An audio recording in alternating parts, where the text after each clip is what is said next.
Selamat siang dan salam sejahtera untuk kita semua. Halo Bapak Ibu sekalian, kembali lagi dengan saya Nadia Nindita yang akan menemani Bapak Ibu sekalian untuk sesi Smexpo by Pertamina hari ini. Wow, luar biasa. Seperti biasa Bapak Ibu sekalian, kami akan mengadakan banyak sekali sesi untuk Bapak Ibu sekalian ya. Ada podcast, ada talk show, ada business matching, ada flash sale dan lain sebagainya. Jadi Bapak Ibu sekalian untuk yang menonton via Zoom meeting ataupun di YouTube channel Gen UMKM dan juga Getty TV serta Instagram, mohon untuk tetap standby di tempat Bapak Ibu sekalian karena akan banyak sekali sesi-sesi menarik yang kami hadirkan untuk Bapak Ibu sekalian. Oke, selain itu kami juga mengingatkan bahwa kami dari Pertamina ya di Smexpo by Pertamina ini kami hadir di FX Sudirman dari mulai tanggal 29 November kemarin sampai dengan tanggal 4 Desember 2022. Jadi kalau Bapak Ibu berkesempatan untuk hadir ke FX Sudirman, silakan langsung merapat saja ke sini karena sudah banyak sekali UMKM binaannya Pertamina yang produknya cakep-cakep banget untuk dibeli ya. Oke, kalau begitu Bapak Ibu sekalian, seperti biasa saya mau mengingatkan untuk Bapak Ibu yang masih bertanya-tanya terkait Smexpo by Pertamina, silakan langsung saja kunjungi landing page kami di smexpo.pertamina.com. Dan juga untuk Bapak Ibu yang mau tahu kira-kira produk-produk apa saja sih unggulannya Pertamina, silakan langsung saja cek katalognya di berditari.com dan juga indonesiahub.com karena sudah lengkap di situ semua ya. Bisa juga Bapak Ibu beli di situ, tapi kalau masih ragu, nanti di akhir sesi kita punya flash sale dengan berbagai macam promo menarik lainnya untuk Bapak Ibu sekalian ya. Jadi pantengin terus, sekali lagi jangan kemana-mana, siapkan cemilannya untuk nonton sesi menarik kita hari ini ya. Oke, seperti biasa hari ini Nadia akan menemani Bapak Ibu sekalian untuk sesi talk show ya, yang gak kalah menarik dibandingkan dengan sesi yang kemarin.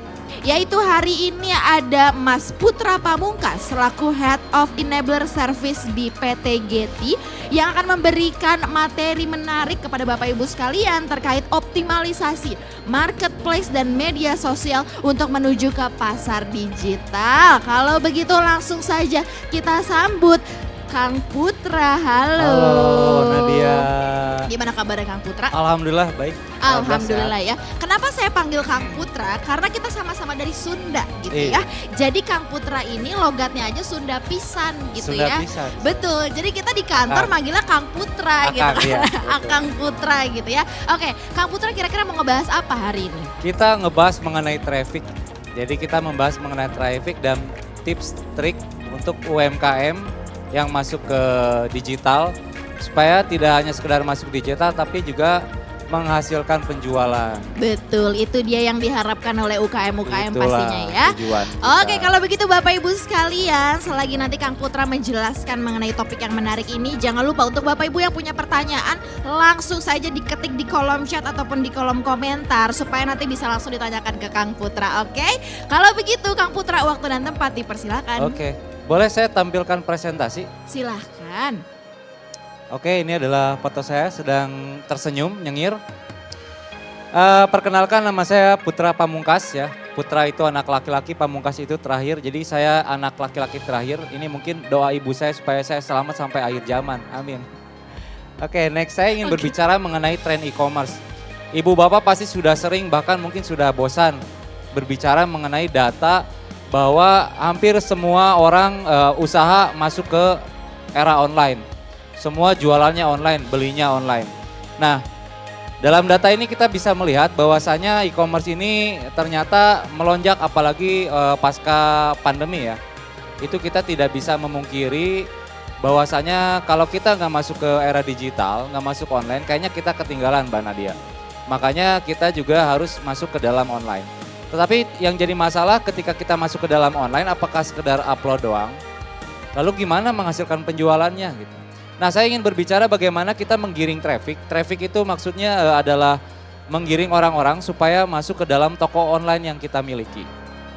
Nah, ibu-ibu, bapak-bapak sekalian, baik yang offline maupun online, ternyata dorongan yang tinggi itu terjadi diakibatkan dari banyaknya fitur seperti gratis ongkir, harga yang lebih murah, kemudian banyak diskon dan kemudahan. Seolah-olah kita cukup dalam dunia selebar HP kita bisa membeli apapun dan menjual apapun. Nah, kita bisa lihat dari data ini bahwasanya gratis ongkir punya peran besar, harga lebih murah, banyak diskon, proses pembayaran dan banyak fitur yang mungkin tidak semuanya ada di offline. Sehingga inilah menjadi keunggulan online dan orang cenderung lebih nyaman dan aman belanja secara online tanpa harus mereka bermacet-macetan. Jadi mereka lebih memilih ya udahlah belinya online aja.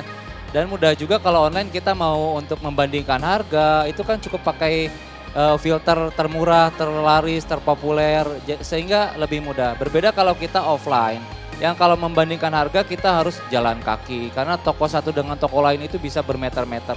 Ada yang 1 kilometer, 2 kilometer, mungkin ada juga yang jaraknya tuh 2 juta tahun cahaya misalnya ya. Enggak dong, terlalu jauh kalau kayak gitu Mas. Di planet Mars mungkin enggak gitu. Dong, enggak ada yang jualan di sana. Nah itu hanya gambaran saja bahwasanya dengan online gitu orang lebih mudah untuk bisa membandingkan harga dan lain-lain. Dan kita bisa melihat ulasan atau testimoni dari pembeli sebelumnya. Itulah keunggulan online. Nah ibu-ibu bapak-bapak sekalian, di dalam marketplace itu kita punya banyak marketplace di Indonesia. Ada Shopee, Tokopedia, Lazada, Bukalapak. Kalau dulu mungkin ada Toko Bagus, tahu Toko Bagus? Tahu dong. Nah, itu yang punyanya Pak Bagus kayaknya. Oh gitu ya? Iya vokalis netral, Pak Bagus, Bagus netral. Oke. Bercanda. Oh Nah, bercanda, ya bercanda. iya. Padahal Kalau- tadinya mau bikin Toko Nadia gitu kan. Toko Nadia. Dulu itu Toko Bagus, Kaskus. Ya kan OLX masih ada. Kalau sekarang kan Shopee, Tokopedia, Bukalapak. Tapi maksudnya karakteristik setiap marketplace itu ternyata beda-beda Mbak Nadia. Kalau misalnya kita lihat Shopee, putaran uang yang terjadi di dalamnya ternyata lebih banyak di produk-produk seperti clothing, footwear, aksesoris. Kedua baru teknologi. Oke. Dan seterusnya dan seterusnya. Lain dengan Shopee, lain dengan Tokopedia. Di Tokopedia justru teknologi adalah nomor 1. Sementara kayak clothing, footwear, aksesoris dan lain-lain itu nomor 2. Nah, automatically kita bisa melihat sebenarnya potensi market yang bagus itu kalau misalnya kita jualan kerudung lebih baik jualan di mana. Misalnya ya. Oke. Gitu. Nah, kita harus mengetahui terlebih dahulu karakteristik dari marketplace-nya. Cocokkah dengan produk yang akan kita jual misalnya. Lalu lain dengan Shopee, lain dengan Tokopedia, lain dengan Bukalapak. Di Bukalapak justru ini jauh nih, unpredictable, tiba-tiba otomotif nomor 1 nih. Berarti ini marketnya bisa ketahui kurang lebih banyakkan laki-laki. Otomotif, kemudian peralatan rumah tangga, lalu teknologi, baru aja di situ ada fashion, itu pun hanya 7%. Nah karakteristik ini berbeda-beda. Ibu bapak sekalian, tapi dari semua karakteristik itu, ibu bapak boleh kok jualan di lebih dari satu marketplace. Tetapi kuncinya adalah ibu bapak mengetahui sales funneling atau bagaimana perjalanan seseorang mengambil keputusan untuk membeli sebuah barang. Pasti itu semua diawali dari awareness. Aware dulu, mengetahui dulu produknya, kemudian dia mulai terkesan, kemudian dia mengambil keputusan pembelian. Enggak semua orang yang mengetahui produk kita akan minat membeli, ya kan? Dan enggak semua orang yang sudah mengetahui terus menyukai produk kita akan langsung membeli, belum tentu itu juga. Enggak semua orang yang sudah tahu kemudian suka dengan produknya langsung mau beli, enggak, belum tentu. Karena bisa jadi dia udah suka produknya tapi dia belum punya duit, ya kan? Bisa jadi itu bukan prioritas yang harus dia beli saat itu. Nah itulah makanya kita harus memaintain secara intens awareness ini. Jadi awareness adalah kita bahasa kerennya long term investment. Jadi dia butuh jangka waktu yang panjang supaya benar-benar orang aware terhadap produk kita. Ya. Nah bagaimana kita membangun awareness? Beritahu orang sebanyak-banyaknya orang mengenai produkmu dan datangkan traffic dari berbagai saluran. Saya akan fokus bahas mengenai traffic atau saluran yang bisa kita gunakan. Ini external traffic, jadi traffic yang didatangkan dari luar marketplace, dari luar toko online, ya, yaitu sosial media. Sosial media itu penggunanya tidak pernah turun ibu bapak. Dari tahun 2012 sampai sekarang itu naik terus pengguna sosial media itu. Dan sosial media pun bertambah. Dulu mungkin kita Facebook doang, malah dulunya lagi mungkin Friendster ya. Friendster kejamanan gak ya? Itu saya zaman dulu Friendster tuh. Sampai Aku enggak sih. Enggak ya? Enggak sih. Oh sampean masih muda. Kalau Twitter mungkin Twitter. Twitter, akhirnya Facebook sih. akhirnya Instagram, Betul. Pinterest, TikTok. Luar biasa loh. Dulu ya banyak sekali ya kan. Dan penggunanya terus bertambah. Seolah-olah kita ini akan dipindahkan ke dunia digital. Atau kita ini hidup di dua dunia. Berarti kita ini adalah makhluk yang hidup di dua alam sebenarnya. Sebenarnya ya. Seperti kura-kura kita itu sebenarnya. Gimana tuh kura-kura emang? Nah Kurang lebih begitu. Kita ini semua, hampir semua orang punya sosial media, apalagi anak muda ya. Nah, lalu bagaimana caranya menggiring mereka supaya datang ke toko online kita? Kita harus tahu dulu, sosial media mana yang paling banyak digunakan. Ternyata dari seluruh dunia yang paling banyak digunakan itu WhatsApp. Nah, kalau dulu mungkin BBM ya. Tahu BBM tahu kan? Tahu dong. Kalau Bahan itu bakar minyak. kejamanan. Bahan bakar minyak. Bukan dong. Bukan. BlackBerry Messenger. Iya. Dulu ada Kakao Talk, BlackBerry Messenger. Sekarang itu ternyata top of mind-nya adalah WhatsApp Mbak Nadia. WhatsApp, kemudian Instagram, lalu Facebook dan WeChat. Nah ini adalah di seluruh dunia. Di seluruh dunia ya. Ini di seluruh dunia tahun 2002. Kalau di Indonesia sebenarnya TikTok ada di urutan keempat Mbak Nadia. TikTok itu yang dulunya cuma joget-joget, sekarang dia merajalela. Sekarang Ada jualan TikTok di Shop, TikTok ada ya. TikTok Live. TikTok itu Bener. tidak bisa dipandang sebelah mata. Betul. Nah traffic ini jangan hanya menjadi sebuah data, sekedar wawasan, tapi kita harus bisa memanfaatkan traffic yang banyak itu untuk keuntungan usaha kita. Tapi pertanyaannya ketika kita, banyak di antara kita yang ketika buka sosial media langsung upload produk jualan begitu saja. Padahal kita lupa orang-orang itu alasan mereka bermain, main reason for using social media itu ada yang keep in touch with friend dan family, sekedar ingin terhubung dengan teman dan family, ada yang sekedar buang-buang waktu, ingin baca kabar hari ini, ingin mengetahui kabar idolanya dan seterusnya. Jarang banget orang yang ke sosial media memang untuk berbelanja. Dari judulnya aja udah sosial media, ada kata sosial di situ. Jadi mereka sekedar bersosial ternyata ya, ibu-ibu, bapak-bapak ya. Udah kayak Agim saya ya.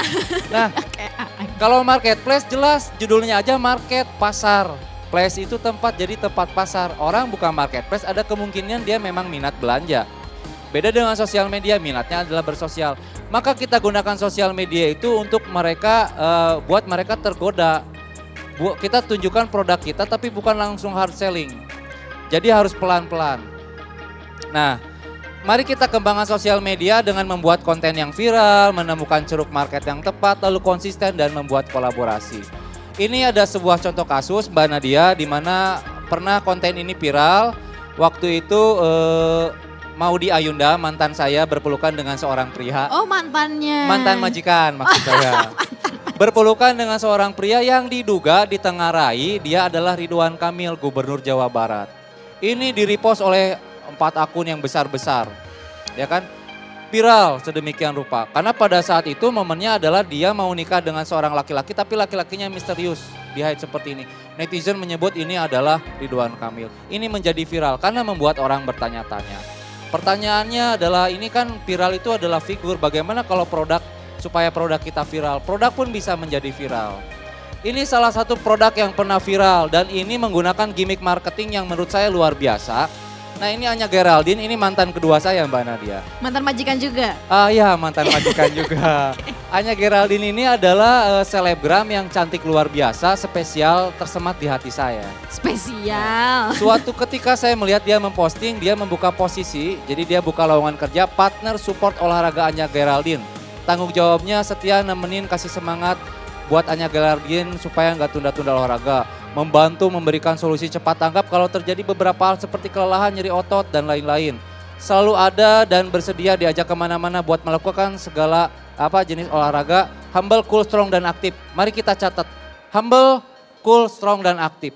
2 minggu kemudian setelah sekian ribu pria melamar ke sini, pasti ini segmennya laki-laki. 2 minggu kemudian dia posting. Katanya thank you banget buat kalian yang udah effort, ya kan. Akhirnya dia sudah menemukan katanya kandidat. Kandidatnya adalah Salon Plus Jet Spray. Coba ibu bapak bayangkan.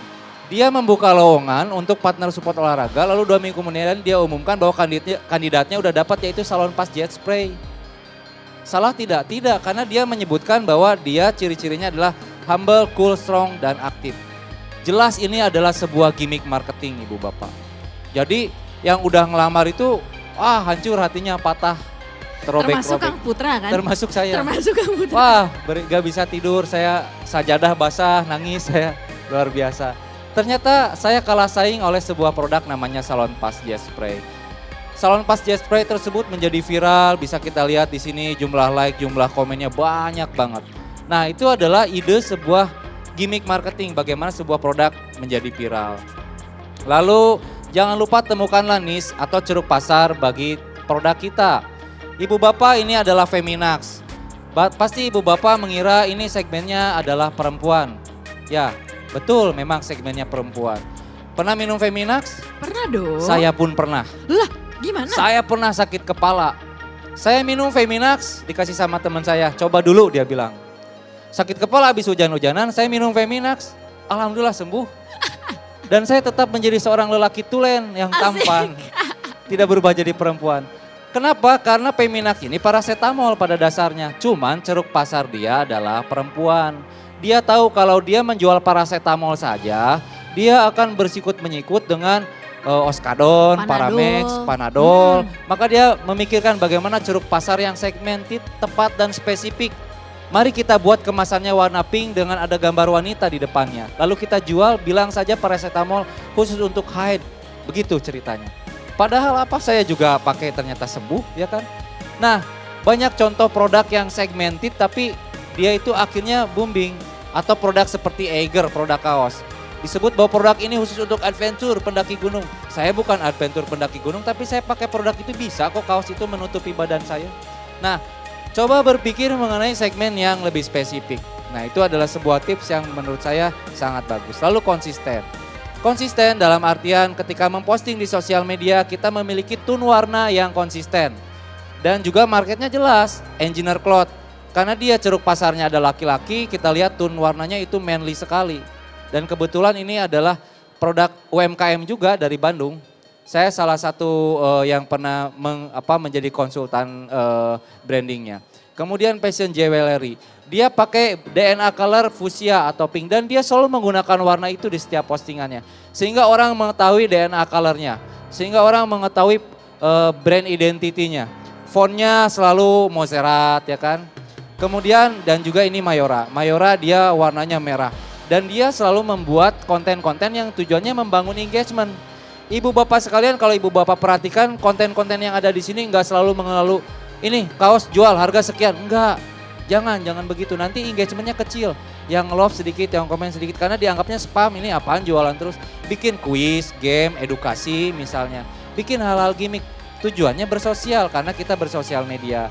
Yang walau akhirnya nanti tujuannya jualan juga, tapi ngegiringnya itu pelan-pelan. Jadi ibarat ngedeketin cewek itu jangan baru ketemu langsung ditembak, meninggal nanti dia.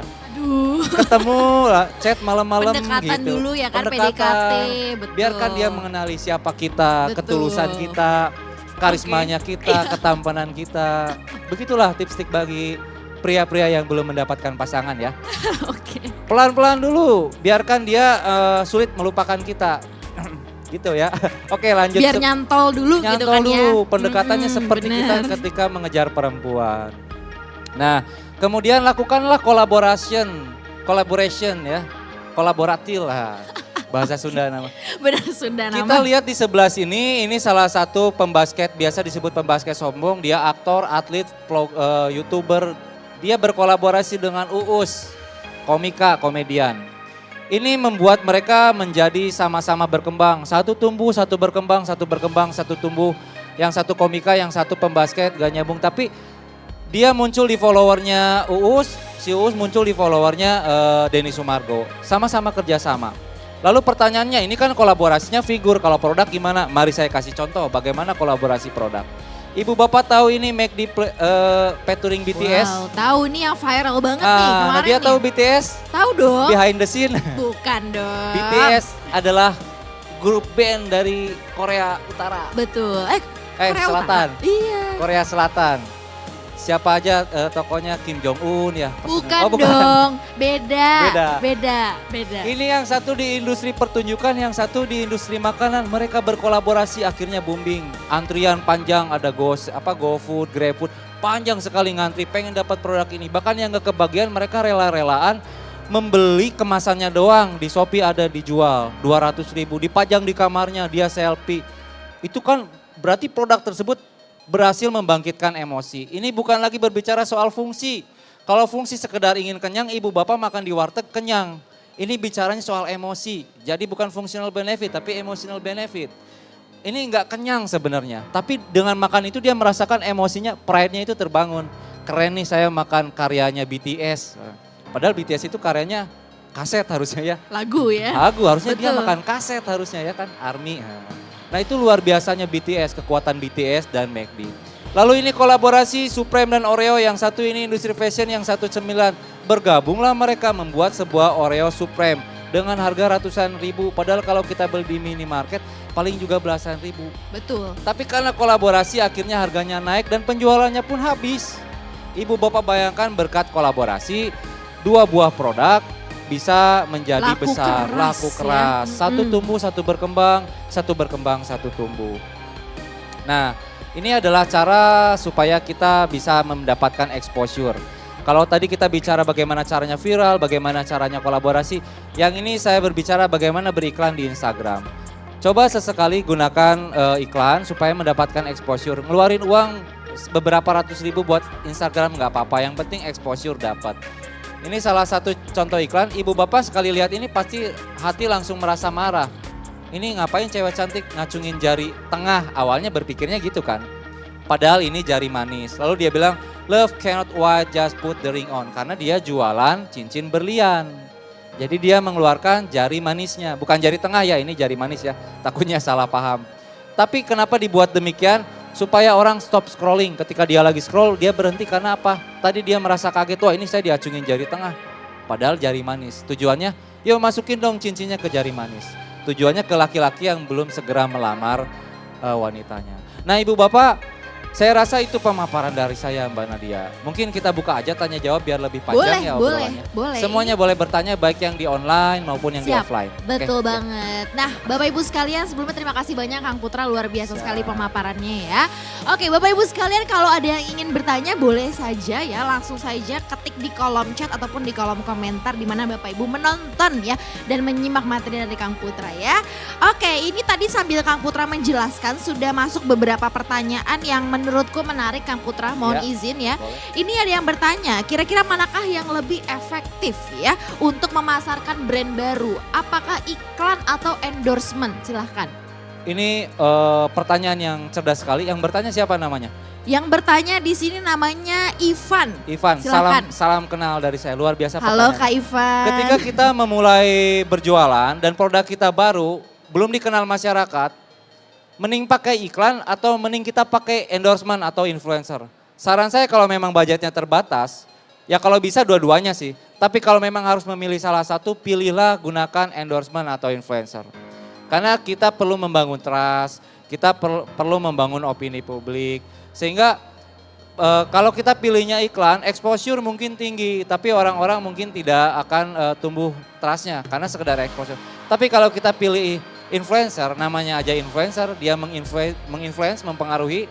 Kita harap influencer tersebut bisa mempengaruhi mindset audiensnya sehingga mau membeli produk. Walaupun tidak langsung membeli, setidaknya mengenali produk kita dan percaya bahwa produk kita bagus karena direkomendasikan oleh idolanya. Begitu. Coba ibu bapak bayangkan ketika sebuah produk yang ada gambar produk di sebelahnya adalah selebriti, misalnya Raffi Ahmad. Itu beda, pasti orang yang ngelihatnya wah ini ada rasa trustnya. Beda kalau muncul produk doang misalnya iklan. Walaupun iklannya dengan biaya besar, exposure-nya tinggi, tapi tidak terbangun tadi social proof-nya, trust-nya dan lain-lainnya. Begitu Mbak Oke, Nadia. Kang Putra ini masih nyambung dengan pertanyaannya Kak Ivan yang tadi gitu ya. Ini tapi pertanyaan dari aku. Berarti kalau Kang Putra bilang berarti untuk brand baru lebih efektif lagi ketika kita memasarkan produk kita lewat selebgram atau Iya. lewat influencer dan lain sebagainya. Betul. Lantas berarti penting sekali dong untuk kita menentukan kira-kira influencer mana atau selebgram mana yang cocok dengan produk kita, betul? Ini pertanyaan menarik.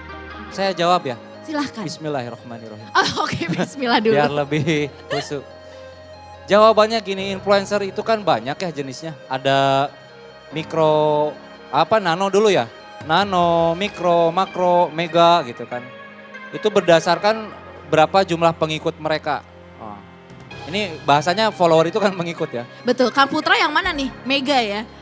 Saya enggak, saya enggak. nano-nano, saya berjuta rasanya. Jadi Lebih kalau kecil dari nano, nano. pengikutnya masih ratusan lah, mungkin Betul. 1000 itu nano. Betul. Kalau mega dia sudah jutaan. Jutaan ya, udah Mungkin- verified ya? Iya, mungkin Heeh. dia kalau bikin agama udah banyak pengikutnya. Wah, Follower. Nah Jangan balik lagi ke dong. pertanyaan tadi. Iya silakan. Ketika memilih influencer yang tepat, kita bisa pilih, hemat saya adalah misalnya kalau kita jualan sepeda misalnya. Cobalah pilih influencer yang memang dia sudah diketahui oleh masyarakat, dia ini seorang pehobi sepeda. Sehingga rekomendasi dari dia itu bisa lebih dipercaya. Kalau kita misalnya jual gitar, cobalah cari influencer yang memang misalnya dia gitaris, pengamat gitar, pengamat musik. Sehingga ketika dia merekomendasikan produk kita, audiensnya itu bisa langsung percaya. Nah itu salah satu. Kemudian mengenai pemilihan, upayakan jangan langsung pakai mega. Coba dulu yang nano. Nah bila perlu kita pilih berdasarkan misalnya si selebgram ini nano, kemudian dia tinggal di mana atau audiensnya kebanyakan tinggal di daerah mana. Kita juga harus mengetahui audiens dari si influencernya ini karakteristiknya seperti apa. Walaupun misalnya si influencernya itu mencerminkan karakteristik audiensnya, tapi kadangkala kita perlu juga meriset ya. Kita perlu observasi audiensnya ini kira-kira market kita bukan gitu. Jangan sampai kita jualan lipstick misalnya, tapi kita cari influencer yang laki banget dan yang penggemarnya laki-laki semua misalnya. Susah, ya ada juga laki-laki yang pakai lipstick kali ya. Aku juga kadang-kadang ya. pakai. Kalau saya sih nggak tahu ya. Coba Kang Putra gimana? Ya aku juga kadang-kadang pakai. Alah. Nah itu Oke, jawabannya. seperti itu ya. Oke, sangat-sangat menjawab. Ini berikutnya ada pertanyaan lagi dari Zoom meeting dari Kak Deden. Halo Kak Deden, terima kasih banyak atas pertanyaannya. Ini nyambung. Iya. Dari yang tadi Kang Putra bilang soal nano influencer, mega influencer dan lain sebagainya. Mungkin perkiraan saja Kang Putra ya, berapa budget yang harus disiapkan kalau mau bekerja sama dengan selebgram katanya? Silakan Kang Putra. Itu sangat relatif ya. Tapi yang paling tepat adalah nanya langsung ke selebgramnya, minta aja red cardnya. Kalau bingung, bila perlu saya juga pernah kok, saya DM aja semua selebgram yang sudah saya list, saya DM minta red card. Kesemuanya sama isinya, copy paste aja. Selamat siang bla bla bla, dengan ini saya meminta red cardnya gitu. Kesemuanya saya, ada 100. Lalu yang ngirim red card, saya filter lagi nih, mana yang cocok dengan budget saya. Mana yang cocok dengan budget saya tapi juga dia cocok sebagai market saya, audiensnya. Nah karena kalau saya ditodong ditanya kira-kira berapa, waduh susah juga. Ya yang 100.000 juga ada sebenarnya kan. Betul. Tapi Jadi relatif masalahnya, ya Kang ya. Tapi masalahnya ya kadang kan harga berbanding lurus dengan kualitas ya. 100.000 tapi nggak ngepek mah buat apa? Mending dipakai buat traktir bakso ya. Boleh Beli kalau Kang bakso Putra mau gitu. traktir saya. Bakso yang 100.000 ya. Mahal banget. Iya. Oke, thank you Kang Putra, semoga menjawab ya Kak Deden ya. Berikutnya ini masih ada lagi pertanyaan dari Kak Baskoro dari Shop Tegal. Dari Wah, Tegal, Tegal, luar biasa jauh. jauh sekali ya. Mantap Tegal. Pertanyaannya adalah Kang Putra, supaya nggak rugi kalau iklan dan endorse itu gimana katanya? Sebenarnya ada sebuah KPI yang mengukur, indikator yang mengukur apakah kita rugi atau tidak. Saya biasa ukur dari cost per sales. Misalnya saya ngeluarin budget 1 juta rupiah. Kemudian dengan menggunakan iklan tersebut atau influencer tersebut, 10 juta rupiah tersebut menghasilkan 10 pembelian. Ya, 10 pembelian. Berarti kita tahu cost per salesnya adalah 100.000 untuk mendapatkan satu buyer. Ya, satu buyer anggap saja satu buyer ini belinya satu produk. Harga produk kita misalnya cuma 90.000, boncos berarti kita. Berarti kita rugi. Nah makanya ketika beriklan, saya tidak mengiklankan satu produk.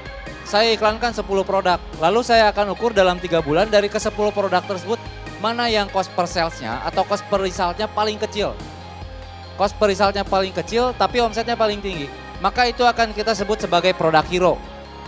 Atau kita sebut winning campaign. Jadi ini adalah produk yang sukses diiklankan. Yang nggak sukses bagaimana? Kita kurangin budgetnya.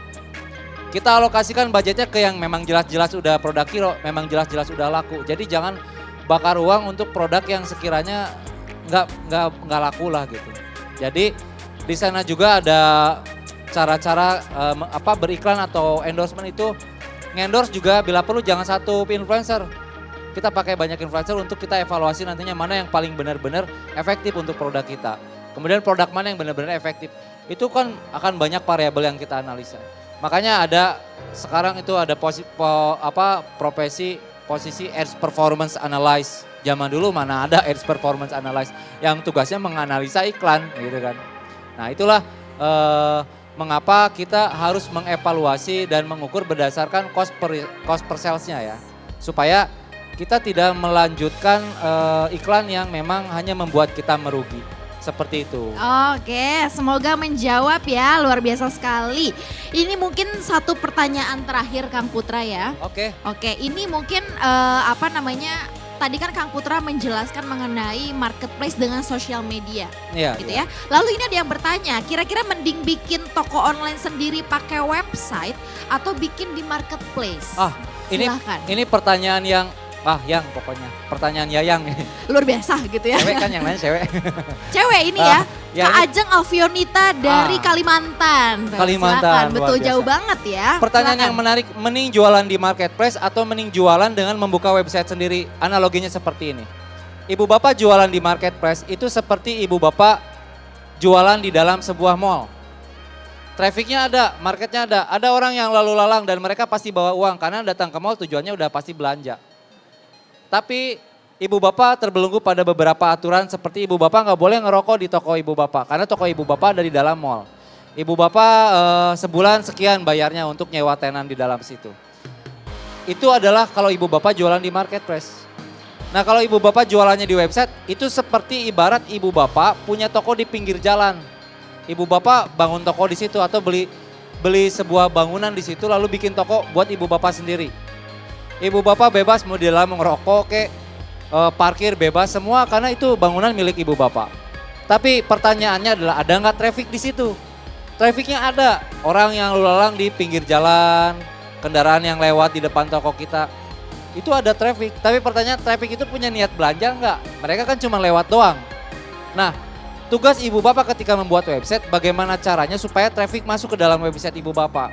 Itu adalah beratnya membuat sebuah website. Beda dengan marketplace yang di dalamnya memang sudah ada traffic, sudah ada orang yang belanja. Kita marketplace tersebut membuat event-event flash sale, membuat segala rupa sehingga orang banyak berdatangan. Seperti halnya mall, di dalam mall sudah ada basement parkir, WC ada, toilet umum, musola, di atas ada food court, ada bioskop sehingga orang yang berkunjung senang dan orang yang berkunjung bisa melihat toko kita yang ada di dalam mall tersebut. Itulah bedanya ketika kita berjualan di marketplace dengan di website.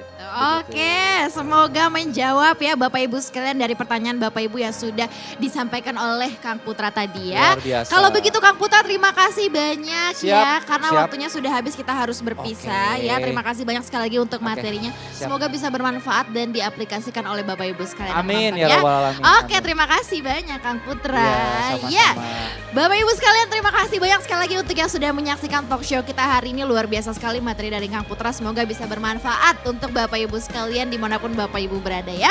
Jangan lupa setelah ini saya akan kembali dengan sesi berikutnya yang luar biasa juga ya. Ada podcast, ada business matching dan juga terakhir ada flash sale untuk mempromosikan produk-produk UKM binanya Pertamina kepada Bapak Ibu sekalian ya. Jadi jangan kemana-mana, tetap standby ya dimanapun Bapak Ibu berada. Jangan sampai ketinggalan semua sesi dari kami hari ini ya.